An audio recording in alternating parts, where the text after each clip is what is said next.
प्रभात बच्चों, मैं आपकी हिंदी की अध्यापिका और आज हिंदी का पाठ 2 शुरू करने जा रहे हैं जिसका शीर्षक है गुरु और शिष्य। चलिए शुरू करते हैं पाठ 2 गुरु और शिष्य। पाठ का सार देखिए। इस पाठ में गुरु शिष्य के संबंध के बारे में बताया गया है। हमें अपने गुरुओं की आज्ञा का पालन करना चाहिए। गुरु के बिना शिष्य का कोई अस्तित्व नहीं होता। गुरु ही शिष्य का जीवन समृद्ध बनाता है। तो यहाँ पर गुरु जो शिष्य को क्या अपने जीवन का सही रास्ता दिखाने वाला, गाइड करने वाला जो भी होता है वो हमारा गुरु होता है ना। तो यहाँ पर गुरु के बिना यहाँ पर हमारा जीवन सफल नहीं। महत्ता के बारे में और शिष्य का जो गुरु के प्रति प्रेम है वो इस पाठ में अच्छे से बताया गया है। तो चलिए शुरू करते हैं। कितनी तेज है पानी की धारा, जितनी मिट्टी डालता हूँ उतनी ही बह जाती है। अब मैं इस दराज में लेट जाता हूँ, तब ही यह पानी की धारा बंद होगी। ऐसे विचार उमड़ उठे बालक इंद्रजीत के मन में। तो इस बालक का नाम क्या है? इंद्रजीत है ना। एक शिष्य है, अपने गुरु का शिष्य। इंद्रजीत जो है अपने मन में विचार कर रहा था। उसके मन में विचार उमड़ना यानी विचार उठना। वो क्या सोचता है? जो पानी की जो धारा है, जो बहता हुआ पानी है ना, ये कितनी तेजी से आगे बह रहा है। पानी की जो लहर है कितनी तेजी से आगे बढ़ रही है। तो इस तरह से वो कहता है कि जितनी मिट्टी डालता हूँ मिट्टी पानी के साथ बह जाती है। तो फिर वो सोचता है जो दरार आ रही है पानी रोकने के लिए, अब वो सोचता है कि मैं लेट ही जाता हूँ तभी ये पानी की धारा जो है बंद होगी। ऐसे वे सोचने लगा। बालक इंद्रजीत के मन में ऐसे विचार। ठीक है। उसे गुरुजी ने अधिक वर्षा के कारण बनी हुई छोटे बांध की दरार से पानी की धारा को रोकने के लिए भेजा था।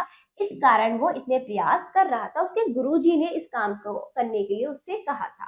पानी का बहाव इतना तेज था कि जितनी मिट्टी वह पानी रोकने के लिए दरार में डालता था वह सब बह जाती थी। गुरुजी की आज्ञा है कि पानी की धारा को रोका जाए। गुरुजी ने आदेश दिया था। वो अपने गुरुजी की आज्ञा का पालन कर रहा था। ठीक। तेज वेग के कारण पानी की धारा रुक नहीं रही थी, है ना। इतनी तेज चाल से वो वहां से पानी बह रहा था कि वो उसकी धारा रुक नहीं रही थी। अचानक उसे एक उपाय सूझा। वे पानी की तेज गति को रोकने के लिए स्वयं उस दरार में लेट गया। देखो इस प्रकार जब संध्या काल की प्रार्थना के लिए सभी शिष्य एकत्रित हुए तो गुरुजी ने इंद्रजीत के विषय में पूछा। तो इस तरह से वो पानी की धारा नहीं रुक रही थी तो वहां पर लेट गया। फिर वह संध्या तक बहादुरी के साथ लेटा ही रहा है। संध्या तक बहादुरी के साथ यानी पूरी हिम्मत बहादुरी के साथ वहां पर लेटा रहा। जब संध्या काल यानी शाम का समय हो गया, शाम तक वो लेटा रहा। फिर शाम का समय संध्या काल की प्रार्थना का समय है ना। संध्या की प्रार्थना के लिए सभी शिष्य एकत्रित यानी इकट्ठे हुए तो गुरु जी ने इंद्रजीत के विषय में पूछा।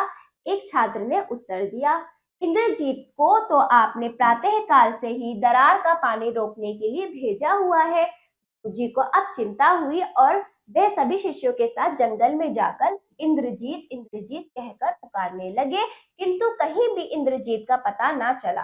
तो इस प्रकार जब उन्हें याद आया कि हाँ मैंने उसको इस काम के लिए भेजा, तो वो अपने सभी शिष्यों के साथ वहां पर इंद्रजीत को ढूंढने गए। तो वहां पर उसको आवाज लगाई, इंद्रजीत इंद्रजीत। कुछ दूर चलने पर एक शिष्य को जल की बहती हुई धारा दिखाई दी। उसने जब आवाज लगाई इंद्रजीत, उत्तर मिला, मैं यहाँ हूँ गुरुदेव। सभी शिष्य उधर दौड़े चले गए। देखा तो इंद्रजीत पानी की धारा के बीच लेटा हुआ था। जब गुरुजी ने इंद्रजीत को पानी की धारा में लेटा हुआ देखा तो उनके मन में उसके प्रति प्यार उमड़ आया, यानी प्यार उठने लगा, प्रेम उठने लगा कि किस तरह से ये बच्चा मेरी आज्ञा का पालन अब तक कर रहा। उन्होंने इंद्रजीत को धारा से उठाकर गले लगाया और उसकी प्रशंसा की। इस तरह से वो जब वो पानी के बहते हुए पानी को रोकने के लिए वहां लेटा रहा तो इस हालत में जब गुरु जी ने उसे देखा तो उनके मन में उसके लिए और भी ज्यादा प्रेम बन गया और उसको वहां से उठाकर अपने गले लगा लिया। तो ये पाठ यहीं पर समाप्त होता है। इस पाठ से हमें क्या सीख मिलती है कि जो गुरु होते हैं हमें उनकी आज्ञा का पालन तन मन से करना चाहिए। तरह से यहाँ पर गुरु और शिष्य के प्रेम के व उनके संबंध, आपसी संबंध के बारे में इस पाठ में बहुत अच्छे से वर्णन किया गया है। तो ये पाठ समाप्त हुआ। शब्द देखिए, तेज तीव्र धारा, बहता हुआ पानी, दरार, जमीन का कटा हुआ भाग। गुरुजी आचार्य अध्यापक। आज्ञा आदेश, संध्या सायं यानी शाम का समय। शिष्य छात्र, एकत्रित इकट्ठे, प्यार स्नेह, प्रातःकाल सुबह, उमड़ना उठना, प्रशंसा करना, तारीफ करना। इस तरह से आप इनको समझते हुए कंठस्थ कर लेंगे। अभ्यास कार्य, वस्तुनिष्ठ प्रश्न, सही उत्तर पर सही का चिन्ह लगाइए। क देखिए, किसके कारण पानी की धारा रुक नहीं रही थी? के कारण, तेज वेग के कारण।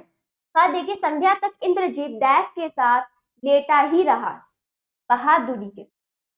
अगला, जब गुरुजी ने इंद्रजीत को पानी की धारा में लेटा हुआ देखा तो उनके मन में उमड़ आया। क्या उमड़ आया? प्यार उमड़ आया। अगला, उचित शब्द चुनकर रिक्त स्थानों की पूर्ति कीजिए। बच्चों, शब्द दिए गए, खाली स्थान भरने हैं। का गुरु की डैश है कि पानी की धारा को रोका जाए। क्या आज्ञा है? गुरु की आज्ञा। हाँ देखिए, अचानक से एक डैश सूझा। क्या सूझा? फायर। ठीक है। अगला, गा देखिए बच्चों, वह संध्या तक बहादुरी के साथ लेटा रहा। ठीक है। अगला, गुरुजी को अब डैश हुई। क्या हुई? चिंता।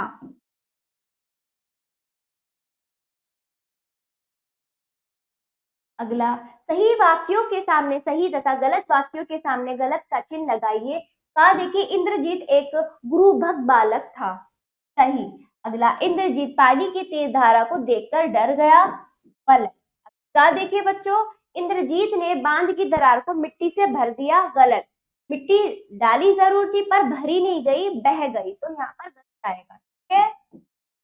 चलिए, इंद्रजीत सायंकाल तक पानी की तेज धारा में लेटा रहा। सही। अगला, सुमेल कीजिए, सुमेलित कीजिए। कहा देखिए, पानी का बहाव बहुत तेज था। दरार में लेटने से पानी रुक गया। ठीक है। इंद्रजीत गुरुभक्त बालक था। अब मैं दरार में लेट जाता हूँ।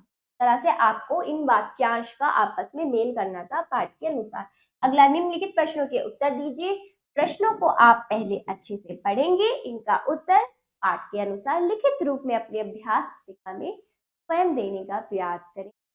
अभ्यास आपको जरूर करना है। तो पाठ समाप्त हुआ। मिलते हैं अगले पाठ पर। धन्यवाद।